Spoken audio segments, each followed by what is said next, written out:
Taste the Daily. தனது எழுச்சி பயணத்திற்கு வானளாவிய வெற்றியை தந்து பெரும் ஆதரவை தொடர்ந்து வழங்கி வரும் தமிழக மக்களுக்கு மனமார்ந்த நன்றிகள். மக்களை காப்போம், தமிழகத்தை மீட்போம் என்ற லட்சியத்துடன் மக்கள் விரோத ஸ்டாலினின் ஃபெயிலியர் மாடல் ஆட்சியை அகற்றவே எழுச்சி பயணம் என அதிமுக பொதுச் செயலாளர் எடப்பாடி கே பழனிசாமி அறிக்கை.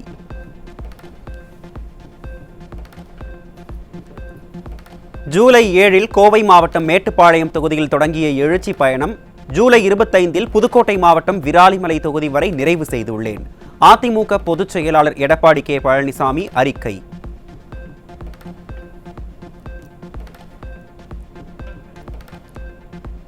இதுவரை கோவை, விழுப்புரம், கடலூர், பெரம்பலூர் உள்ளிட்ட 10 மாவட்டங்களில் 46 சட்டமன்ற தொகுதிகளில் மக்களை சந்தித்துள்ளதாக கழக பொதுச் செயலாளர் எடப்பாடி கே பழனிசாமி அறிக்கை. வெற்றிகரமாக சுமார் 18.5 லட்சம் மக்களை நேரடியாக சந்தித்து அவர்களின் குறைகளை கேட்டறிந்தேன் என்றும் அவர்களின் எதிர்பார்ப்புகளை நிவர்த்தி செய்வேன் என்றும் கழக பொதுச் செயலாளர் உறுதி.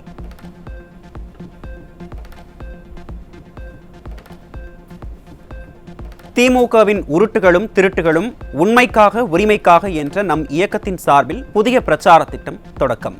மக்களின் ரத்தத்தை உறிஞ்சிக் கொண்டிருக்கும் மக்கள் விரோத ஸ்டாலின் ஆட்சியை வீட்டுக்கு அனுப்ப மக்கள் முடிவு செய்து விட்டார்கள் என்று கழக பொதுச் செயலாளர் அறிக்கை.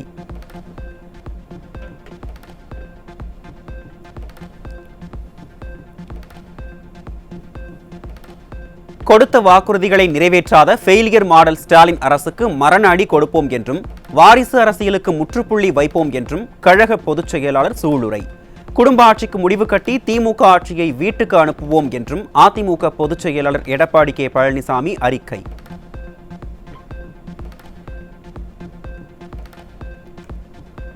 ராமநாதபுரம் சமஸ்தானத்தின் இளைய மன்னர் ராஜா நாகேந்திர சேதுபதி அதிமுகவில் இணைந்தார். சென்னை பசுமை வழிச்சாலையில் உள்ள இல்லத்தில் கழக பொதுச் செயலாளர் எடப்பாடி கே பழனிசாமி முன்னிலையில் தன்னை கழகத்தில் இணைத்துக் கொண்டார்.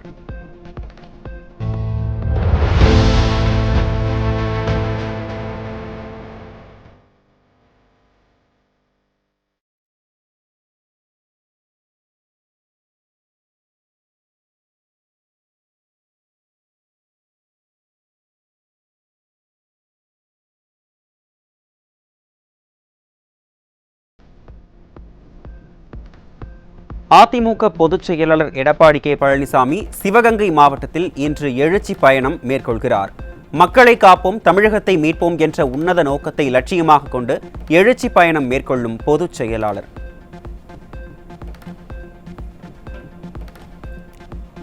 மானாமதுரை, பரமக்குடி, திருவாடானை தொகுதிகளில் அதிமுக பொதுச் செயலாளர் நாளை பிரச்சாரம். மக்களை காப்போம், தமிழகத்தை மீட்போம் எழுச்சி பயணத்தில் மக்களை சந்திக்கிறார் அதிமுக பொதுச் செயலாளர்.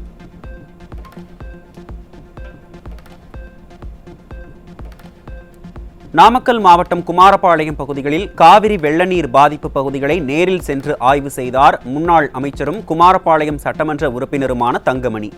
பாதிக்கப்பட்ட மக்களிடம் குறைகளை கேட்டறிந்து உணவு வழங்கியதுடன் முன்னெச்சரிக்கை நடவடிக்கை மற்றும் பாதுகாப்பு நடவடிக்கையை தீவிரப்படுத்தும்படி அதிகாரிகளுக்கு உத்தரவிட்டார்.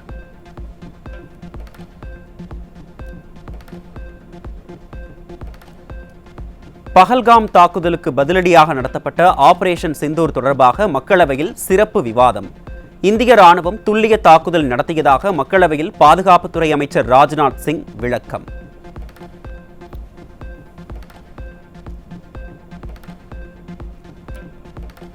ஆபரேஷன் சிந்தூர் நடவடிக்கையில் பாகிஸ்தானைச் சேர்ந்த சாமானிய மக்கள் யாரும் குறிவைக்கப்படவில்லை என மக்களவையில் மத்திய அமைச்சர் ராஜ்நாத் சிங் பேச்சு.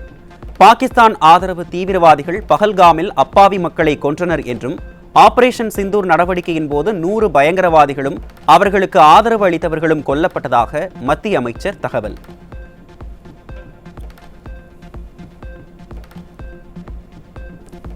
பஹல்காம் தாக்குதலுக்கு மூளையாக செயல்பட்ட லஷ்கர்-இ தொய்பா அமைப்பின் கமாண்டர் சுட்டுக் கொலை செய்யப்பட்டார்.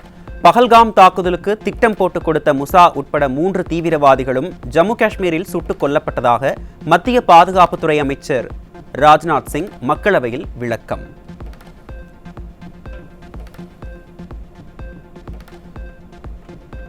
செங்கல்பட்டு மாவட்டம் பொத்தேரியில் உள்ள தனியார் பல்கலைக்கழகத்தில் படித்து வரும் கேரள மாணவியிடம் பாலியல் சீண்டலில் ஈடுபட்ட காவலாளி பிடிபட்டார்.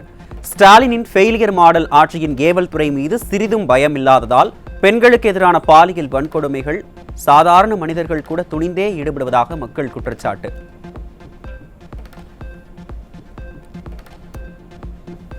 திண்டுக்கல் மாவட்டம் ஒட்டன்சத்திரத்தில் பல பெண்களுடன் தொடர்பில் இருந்த தலைமை காவலருக்கு எதிராக மனைவி அளித்த புகாரில் சிக்கினார். ஸ்டாலினின் ஃபெயிலியர் மாடல் ஆட்சியில் பெண்களுக்கு பாதுகாப்பு அரணாக இருக்க வேண்டிய காவல்துறையே காமுகர்களாக மாறிய அவலம் எழுந்துவிட்டதாக மக்கள் குற்றச்சாட்டு.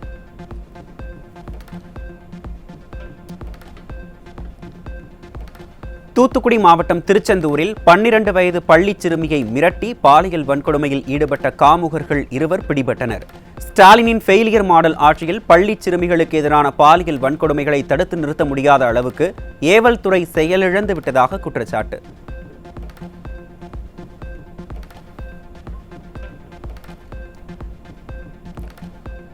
சென்னை திருமங்கலத்தைச் சேர்ந்த கல்லூரி மாணவியை திருமணம் செய்து கொள்வதாக ஆசை காட்டி தங்கும் விடுதிக்கு அழைத்துச் சென்று பாலியல் அத்துமீறலில் ஈடுபட்ட இளைஞர் சிக்கினார்.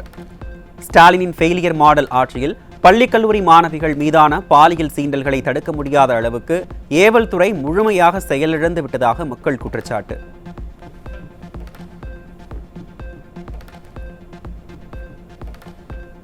சென்னை மடிப்பாக்கத்தில் 4800 வலி நிவாரண மாத்திரைகளை சட்டவிரோதமாக பதுக்கி வைத்திருந்த மணிப்பூர் மாநில பெண் பிடிபட்டார். ஸ்டாலினின் ஃபெயிலியர் மாடல் ஆட்சியில் இளைஞர்களின் வாழ்க்கையை சீரழிக்கும் போதை கும்பல் சர்வசாதாரணமாக நடமாடி வருவதாக மக்கள் குற்றச்சாட்டு.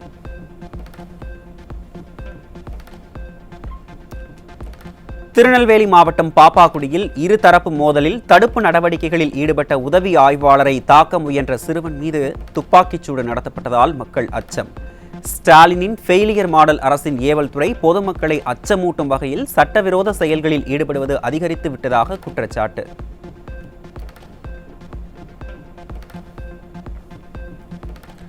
கோவை சாமநாயக்கன் பாளையத்தில் மது போதையில் நண்பரை கத்தியால் வெட்டி கொலை செய்த நபர் சிக்கினார். ஸ்டாலினின் ஃபெயிலியர் மாடல் ஆட்சியில் மது போதையில் நடைபெறும் கொலைகள் நாள்தோறும் அதிகரித்து விட்டதாக மக்கள் குற்றச்சாட்டு.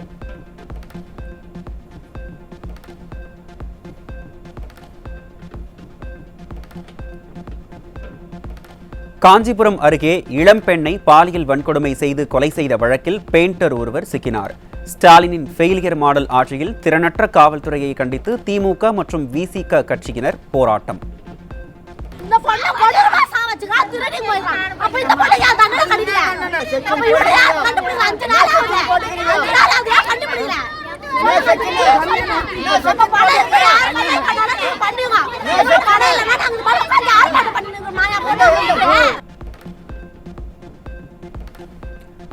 திருப்பூர் மாவட்டம் தாராபுரம் அருகே கூலிப்படைகளால் வழக்கறிஞர் வெட்டி கொலை. ஸ்டாலினின் ஃபெயிலியர் மாடல் ஆட்சியில் ஒரே நாளில் அடுத்தடுத்த கொலைகள் நடப்பதால் மக்கள் அச்சம்.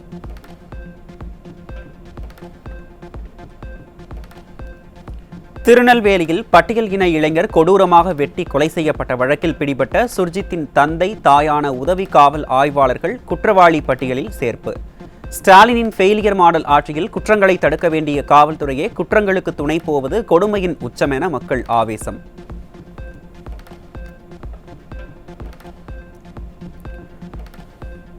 திருச்சி மத்திய சிறையில் துணை ஜெயிலரை 4 கைதிகள் தாக்கி அராஜகம். ஸ்டாலினின் ஃபெயிலியர் மாடல் ஆட்சியில் காவலர்கள் மற்றும் சிறை அலுவலர்களை தாக்கும் அளவுக்கு ரவுடிகள் ராஜ்யம் தலை தூக்கி விட்டதாக மக்கள் குற்றச்சாட்டு.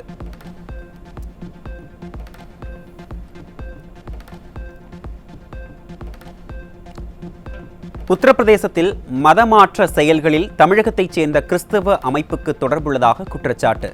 தூத்துக்குடியை தலைமையிடமாக கொண்ட கிறிஸ்தவ அமைப்பின் வங்கி கணக்குகளில் கடந்த 2017 முதல் சுமார் 4.5 கோடி ரூபாய் பரிவர்த்தனை.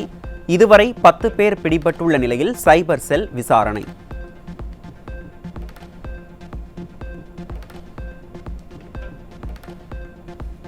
தஞ்சாவூரில் திமுக மாவட்ட அலுவலகம் 34,46,000 ரூபாய் சொத்து வரியை பாக்கி வைத்து மாநகராட்சியை ஏமாற்றி வந்தது அம்பலம். மக்கள் மீது வரி மேல் வரியை உயர்த்தி திக்கு முக்காட வைக்கும் ஃபெயிலியர் மாடல் ஸ்டாலின் அரசு தனது சொந்த கட்சியின் அலுவலகத்திற்கான வரியை செலுத்தாமல் ஏமாற்றுவது நியாயமா என மக்கள் கேள்வி.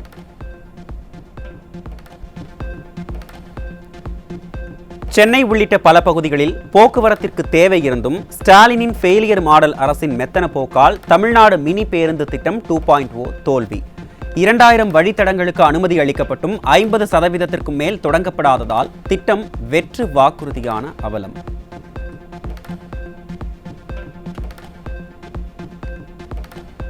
செங்கல்பட்டு மாவட்டம் திருப்போரூர் அருகே மாம்பாக்கம் ஊராட்சி துணைத் தலைவர் தேர்தலை புறக்கணித்த திமுக கவுன்சிலர்கள்.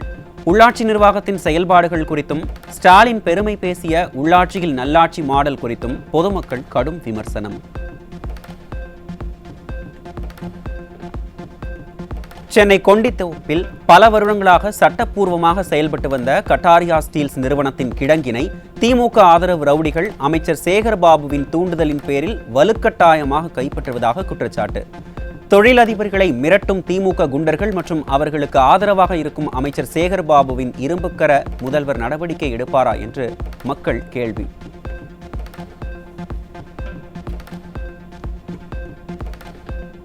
சென்னை ஓட்டேரி ஸ்டாரன்ஸ் சாலையில் இஸ்லாமியர்கள் வசிக்கும் பகுதியில் இருசக்கர வாகனத்தில் வந்த அடையாளம் தெரியாத நபர்கள் நாட்டு வெடிகுண்டு வீசிச் சென்றதால் பரபரப்பு.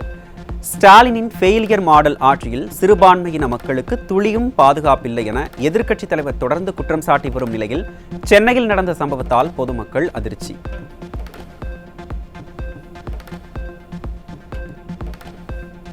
தருமபுரி மாவட்டம் எரகொல்லனூரில் புதிதாக டாஸ்மாக் கடை அமைப்பதற்கு எதிர்ப்பு தெரிவித்து ஆட்சியர் அலுவலகத்தில் மனு அளித்த கிராம மக்கள். மதுக்கடைகளை மூடுவதாக கூறி ஆட்சிக்கு வந்த ஸ்டாலினின் ஃபெயிலியர் மாடல் அரசு மதுக்கடைகளை அதிகளவில் திறந்து வருவதாக மக்கள் குற்றச்சாட்டு.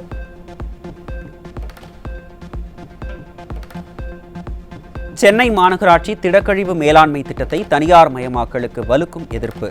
NULM ஒப்பந்த நிறுவனத்தின் கீழ் பணியாற்றும் தூய்மை பணியாளர்கள் சம்பள பாதுகாப்பு, வேலை பாதுகாப்பு குறைபாட்டை கண்டித்து அம்பத்தூரில் 4வது நாளாக உண்ணாவிரதம்.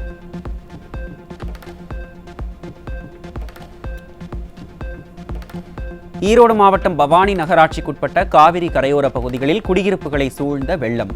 ஸ்டாலினின் ஃபெயிலியர் மாடல் அரசின் நிர்வாகம் கண்டு கொள்ளாததால் தாங்களாகவே பரிசல் மூலம் பாதுகாப்பான இடங்களுக்கு செல்லும் மக்கள்.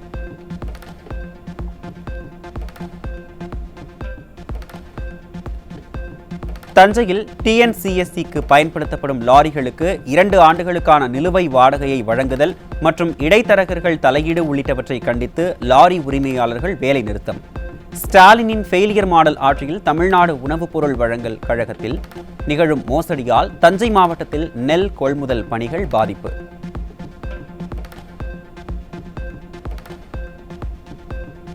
மக்கள் விரோத ஸ்டாலினின் ஃபெயிலியர் மாடல் அரசு டீக்கடை, தையல், சலவை உள்ளிட்ட சிறு தொழில்களுக்கு லைசன்ஸ் கட்டாயமாக்கியதால் கிராம வியாபாரிகளின் வாழ்வாதாரம் கேள்விக்குறி. உரிமங்களுக்கு 500 முதல் 50,000 ரூபாய் வரை கட்டணம் வசூலிப்பதால் தொழில் செய்ய முடியாமல் சிறு தொழிலாளர்களின் வாழ்வு அழிக்கப்படும் கொடூரம்.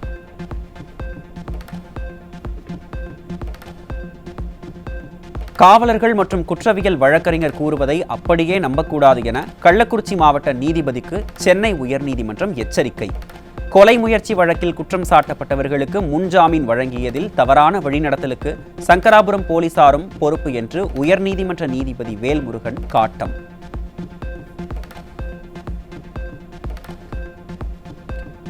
ஸ்டாலினின் ஃபெயிலியர் மாடல் ஆட்சியில் தமிழ்நாடு நகர்ப்புற வாழ்விட மேம்பாட்டு வாரியத்தில் நில அளவியர்கள் பற்றாக்குறையால் மனை ஒதுக்கீடு பணிகள் கடுமையாக பாதிப்பு. சென்னை, மதுரை, கோவை உள்ளிட்ட மாநகரங்களில் வீட்டு மனைகள் ஒதுக்குவதில் தாமதம் ஏற்பட்டுள்ளதால் ஏழை மற்றும் நலிந்தோருக்கான வீட்டுமனை ஒதுக்கீடு திட்டங்கள் முடக்கம்.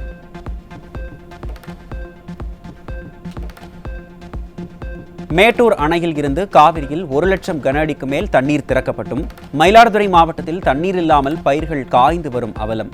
ஸ்டாலினின் ஃபெயிலியர் மாடல் அரசு வாய்க்கால்களை தூர்வாராததே பயிர்கள் கருக காரணம் என விவசாயிகள் குற்றச்சாட்டு.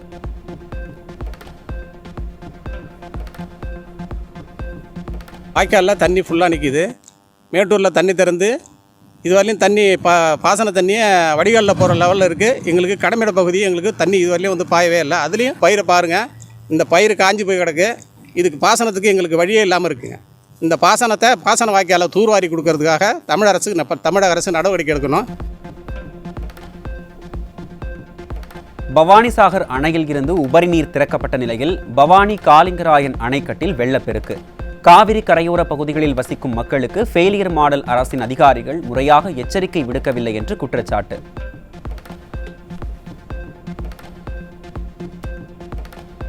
சபரிமலை ஐயப்பன் கோயில் நிறைப்புத்திரி பூஜைக்காக இன்று மாலை 5 மணிக்கு நடை திறப்பு. நாளை நடைபெறும் நிறைப்புத்திரி பூஜையை முன்னிட்டு பெருமளவில் திரண்டிருக்கும் பக்தர்கள்.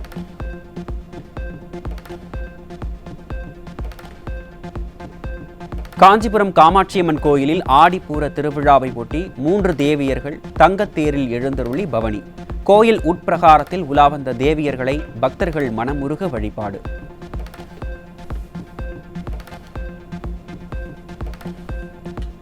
ஸ்ரீஹரிகோட்டாவில் இருந்து புவி கண்காணிப்பு செயற்கைக்கோளுடன் நாளை விண்ணில் பாய்கிறது GSLV F-16 ராக்கெட். இஸ்ரோ மற்றும் நாசா இணைந்து உருவாக்கியுள்ள நிசார் என்ற நவீன செயற்கைக்கோள் பேரழிவுகளுக்கான முன்னறிவிப்பு, புவியியல் ஆய்வுகள், சுற்றுச்சூழல் கண்காணிப்பு மற்றும் விவசாயத்துறைக்கு பெரும் பயனளிக்கும் என தகவல்.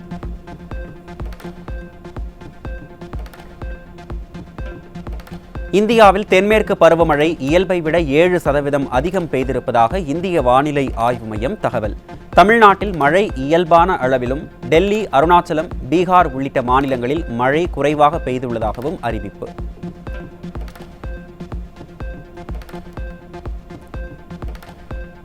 ஜார்ஜியாவில் நடைபெற்ற மகளிர் உலகக்கோப்பை செஸ் போட்டியில் 19 வயதான இந்தியாவின் திவ்யா தேஷ்முக் பட்டம் வென்று அசத்தல். மகளிர் உலகக்கோப்பை செஸ் தொடரில் இந்திய வீராங்கனை ஒருவர் வெல்வது இதுவே முதல் முறை.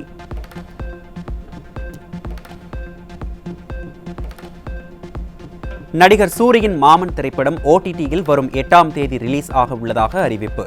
பிரசாத் பாண்டியராஜ் இயக்கத்தில் உருவான இத்திரைப்படம் திரையரங்குகளில் 48 கோடி ரூபாய் வசூலித்ததாக தகவல்.